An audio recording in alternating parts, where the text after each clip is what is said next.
The following is an article published by the Watchtower Bible and Tract Society.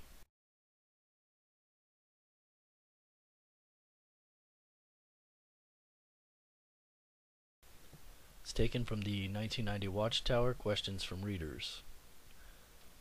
Why does the New World Translation render the Hebrew word arum at Genesis 3:1 as cautious, since other Bible translations say cunning or clever?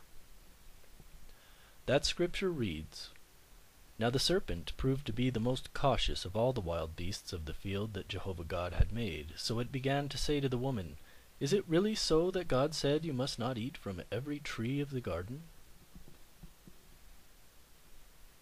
At Proverbs 12:23 and other places, the New World Translation renders the Hebrew word arum as shrewd, which is one basic meaning of the word when applied to humans.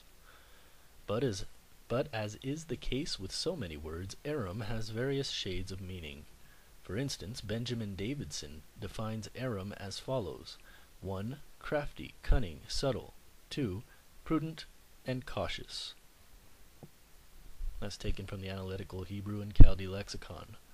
So why then does the New World Translation select the secondary meaning of cautious at Genesis 3:1? That choice is in harmony with other translations. For instance, when Genesis 3:1 was translated into Greek in the Septuagint version of the 3rd century BCE, the word phronimos was used, the same word later used at Matthew 10:16, "You must be as cautious as snakes and as gentle as doves." That's taken from today's English version. Hebrew scholar Ludwig Kohler commented back in 1945, "The serpent is shy. This can be very well expressed in Greek with phronimos, from by this shyness or caution the serpent manifests possession and practice of phrenes. Phrenes here means a kind of instinctive wisdom that other animals also manifest." It tells us to compare Proverbs 30:24. There is, however, a more important reason for the use of the word cautious instead of shrewd or clever at Genesis 3:1.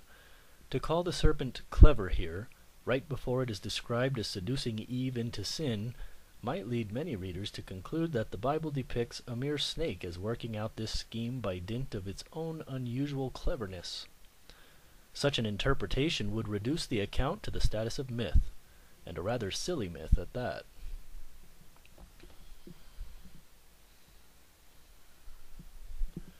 On the contrary, the Bible teaches that there was much more than some clever snake at work there in the Garden of Eden. Revelation 12:9 clearly identifies Satan the devil with that original serpent. He was the unseen, superhuman power manipulating the simple reptile the way a master ventriloquist works his dummy. The natural caution of the serpent made it an ideal choice for the ruse. When it did not shy away cautiously, as was its nature, but instead boldly opened its mouth and began to speak to Eve, it caught Eve's attention all the more effectively. God's inspired word is free of myths, and by accurate rendering, the New World Translation helps us to appreciate this fact.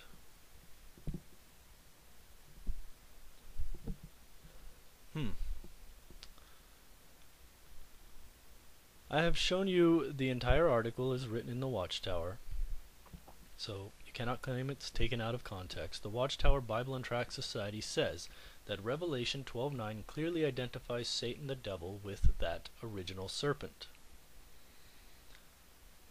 If that is the case, then why did they feel the need to say that using any other word in place of cautious would relegate the account of the serpent speaking to Eve to the status of myth, as it were? On a side note, I find it interesting that the writer of this particular account found in Genesis takes it for granted that the snake, in its perfect state, was cautious at all. What did he have to be afraid of?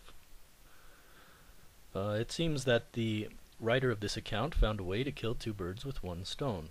First, he was explaining why it is that human beings are plagued with sickness and death. Second, he was giving us an explanation to one of life's more troubling questions. Why don't snakes have legs?